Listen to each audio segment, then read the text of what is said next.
के प्रतिरक्षीकरण क्या है, इसको समझिए। बहुत इंपॉर्टेंट प्रश्न है ये, दैनिक जीवन में भी ये समझना बहुत ज़रूरी है।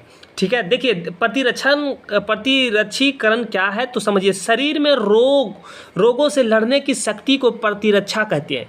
जो शरीर में आपके बीमारी होते हैं उससे जो अंदर से जो लड़ता है, जो लड़ने वाली शक्ति है, उसको प्रतिरक्षा कहते हैं। जब रोगाणु प्रतिरक्षा तंत्र पर पहली बार आक्रमण करता है, जैसे में हम लोगों के शरीर के ऊपर जो कोरोना आया था, आप देख भी सकते हैं कि फर्स्ट टाइम हमारे शरीर इसको झेल रहा था, तो क्या था कि इसमें बीमार हो रहा था। ठीक है ना, तो पहली बार आक्रमण करता है तो प्रतिरक्षी तंत्र रोगाणुओं के प्रति क्रिया करता है और फिर इसका विशिष्ट रूप से स्मरण करता है। ठीक है, और जब ये पहली बार हमारे शरीर के ऊपर अटैक करता है तो अटैक करने के बाद क्या है कि इसकी जो लक्षण हुआ ये टोटल याद रखता है, स्मरण रखता है। ठीक है, अब जब दूसरा बार इस